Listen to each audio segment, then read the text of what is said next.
अस्सलाम वालेकुम, मेरा नाम डॉक्टर अब्दुल कादिर है। मैं माहिर अमराज़ मैदा और जिगर हूँ। आज हम बात करेंगे कि रमज़ान के महीने में फैटी लीवर और ओबीस पेशेंट्स के लिए क्या क्या फ़ायदे हैं।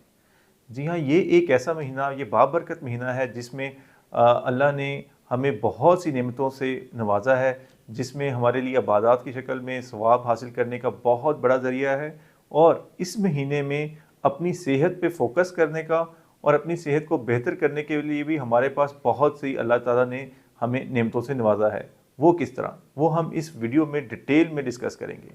सबसे पहले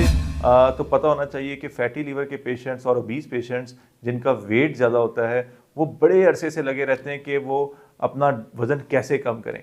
इसके लिए वो उनको मुख्तलिफ डाइट प्लान्स की ज़रूरत पड़ती है, मुख्तलिफ न्यूट्रिशनिस्ट की ज़रूरत पड़ती है, बाज़ उनको जिम एक्सरसाइज करने के लिए हेल्थ ट्रेनर्स की ज़रूरत पड़ती है। लेकिन इस महीने की आप रूटीन देखें, इस महीने की बरकत देखें कि इसमें अल्लाह ताला ने डाइट प्लान इंसान को वैसे का वैसा दे दिया हुआ है जो उनकी हेल्थ के लिए बहुत अच्छा है। अब हम इस वीडियो में डिस्कस करेंगे कि फैटी लीवर के पेशेंट्स इस महीने से कैसे फ़ायदा उठा सकते हैं। जी बिल्कुल, जैसा कि आपको पता है कि वज़न ज़्यादा होने की वजह से जिस्म के मुख्तलिफ हिस्सों में चर्बी जमा हो जाती है। इस तरह फैटी लीवर को रिवर्स करने के लिए सबसे इम्पॉर्टेंट है कि अपना बॉडी का वेट को कम किया जाए। अच्छा, कम करने के लिए डाइट और एक्सरसाइज दो ऐसी चीज़ें हैं जिसको अगर हम कर लें तो हम अपने वज़न को भी कम कर सकते हैं और फैटी लीवर को भी रिवर्स कर सकते हैं। अच्छा, अगर कोई मरीज़ अपना वेट एटलीस्ट 10% रिड्यूस कर ले तो उसमें फैटी लीवर का रिस्क भी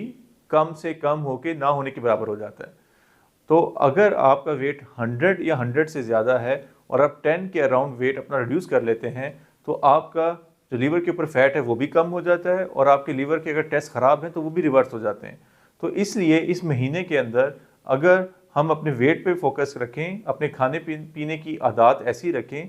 तो उससे हम फैटी लीवर से भी छुटकारा हासिल कर सकते हैं और ओवरवेट कंडीशन से भी अपने आप को बेहतर कर सकते हैं। अब हम आ जाएंगे कि इस महीने में डाइट प्लान कैसा होना चाहिए। अच्छा, नेचुरली अगर आप 2 टाइम मील लेते हैं और उसमें आपकी खाने पीने की चीज़ों में ऐसी डाइट नहीं होती जो कि फ़ैट कंटेंट इनका ज़्यादा हो, फ्राइड आइटम कम हो, तो उनसे ऑटोमेटिकली आप बेहतर और लाइट महसूस करते हैं। इससे आपको अपनी रूटीन की एक्टिविटीज़ करने में भी ऐसी कोई प्रॉब्लम नहीं आती और साथ-साथ इससे आपका वज़न भी बहुत नॉर्मल रेंज में रहता है। सहरी के अंदर आएँ, सहरी के अंदर हमें चाहिए कि खजूर लाज़मी लें ताकि वो लॉन्ग लास्टिंग आपके ग्लाइसेमिक कंट्रोल को मेंटेन रखती है, जिसकी वजह से शुगर लो होने के चांसेस कम होते हैं। इस तरह योगर्ट का इस्तेमाल अगर सहरी में कर लिया जाए, दही का इस्तेमाल इंसान की सेहत के लिए बहुत मुफीद है और उसमें वो कंटेंट भी मौजूद है फ़ैट का और कार्ब्स का जो हमारी बॉडी की डेली रिक्वायरमेंट को पूरा करता है। इसी तरह पानी का इस्तेमाल अगर सहरी में ज़्यादा कर लिया जाए, उससे भी हमारे जो डिहाइड्रेशन है पूरे दिन में उसको हम मैनेज कर सकते हैं। अगर सहरी में हम पराठा और फ्राइड आइटम के बजाय सूखी रोटी के साथ हल्का-फुल्का अगर सालन ले लेते हैं तो वो भी आपकी जो डेली रिक्वायरमेंट है उसको पूरा करता है। और अगर हम अफ्तारी में आ जाएँ, अफ्तारी में भी फ्राइड आइटम, बुफे सिस्टम जो हमारे यहाँ बहुत ज़्यादा कॉमन हो जाते हैं रमज़ान के अंदर, उनको अवॉइड करना चाहिए। फैटी लीवर के पेशेंट्स के लिए बुफे और ओवर ईटिंग मज़ीद नुकसानदेह हो सकती है। तो बजाय हम इसके कि इस महीने में वज़न कम करें, at the end of month हम देखते हैं अक्सर मरीज़ कहते हैं कि जी रोज़े तो हमने रखे हैं लेकिन वज़न कम होने की बजाय बहुत बढ़ गया है।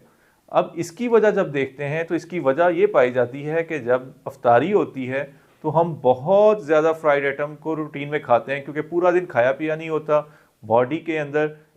हंगर वाले हार्मोन एक्टिव हुए होते हैं और इंसान अपने ऊपर कंट्रोल नहीं रख पाता, जिसमें समोसे, पकोड़े और साथ में फ्राइड किस्म के हमारे पास सैंडविचेस होते हैं, उनके ज़्यादा इस्तेमाल के साथ और फ़ौरन उसके बाद लेटने से बॉडी के अंदर कार्ब्स और फैट का कंटेंट बढ़ना शुरू हो जाता है, जिसकी वजह से कैलोरीज कंटेंट रूटीन में जो हमें चाहिए होता है 1800 किलो कैलोरीज, और अगर वेट रिडक्शन करनी हो या वेट लॉस करना हो तो हमारी रिक्वायरमेंट 1200 किलो कैलोरीज होनी चाहिए। लेकिन अफ्तार का एक मील जो हमारा होता है बाज़ का वो इतना ज़्यादा फैटी हो जाता है कि एक मील के अंदर ही हम 1500 किलो कैलोरी से ज़्यादा डाइट ले लेते हैं और वो सारी डाइट जब हम एक साथ ले लें वो फ़ायदा देने की बजाय फास्टिंग का जो मेन मकसद है कि बॉडी के ओवरऑल सिस्टम और होम्योस्टेसिस को मेंटेन रखने के लिए या बॉडी को ओवरऑल न्यूट्रलाइज करने के लिए हमारे जो एक्टिविटी होती है वो हमारे लिए नुकसान हो जाती है, जिसके अंदर हम ओवर ईटिंग कर लेते हैं और कैलोरीज जो हमारी रिक्वायरमेंट से ज़्यादा होती हैं वो फैट की सूरत में बॉडी के अंदर जमा हो जाती हैं। तो इसलिए बेहतर ये है कि जैसे ही रोज़ा अफ्तार करें, खजूर के साथ पानी का इस्तेमाल करें और उसके बाद नमाज अपनी रूटीन की पढ़ें और हल्का फुल्का खाना रूटीन का खाएं, जिसके अंदर फ्रूट्स भी शामिल हों और वेजिटेबल के साथ रोटी अगर सूखी ले ली जाए वो बहुत अच्छी है। और अगर हल्की फुल्की वॉक कर ली जाए तो ओवरऑल हमारे बॉडी की एक तो रिक्वायरमेंट भी पूरी हो जाती है और वेट रिडक्शन के साथ साथ फैटी लिवर को रिवर्स करने में भी बहुत कारआमद साबित हो सकता है। और अफ्तार में बुफेज बिल्कुल अवॉइड करें। मैं उन तमाम मरीज़ों को जो फैटी लिवर के हैं, जिनका वज़न ज़्यादा है, जिनको ब्लड प्रेशर और शुगर है, उन सबको ये रिकमेंड करूँगा कि इस महीने में बुफेज का रुझान बिल्कुल ख़त्म कर दें, बल्कि जो 2 टाइम का खाना है उसको भी बिल्कुल म्याना रवि के साथ लें और उसको भी फ्राइड आइटम से कम, उसमें भी फ्राइड आइटम बिल्कुल कम से कम रखें।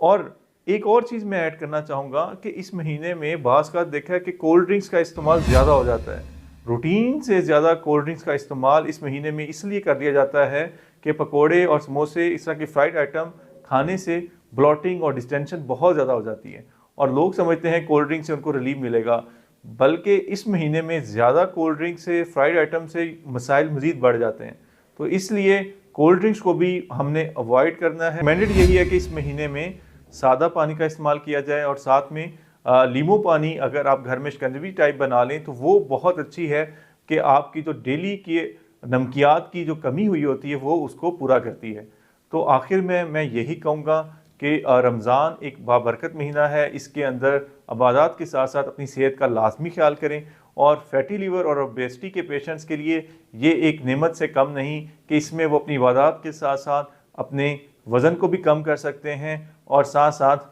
फैटी लिवर से भी छुटकारा हासिल कर सकते हैं। शुक्रिया।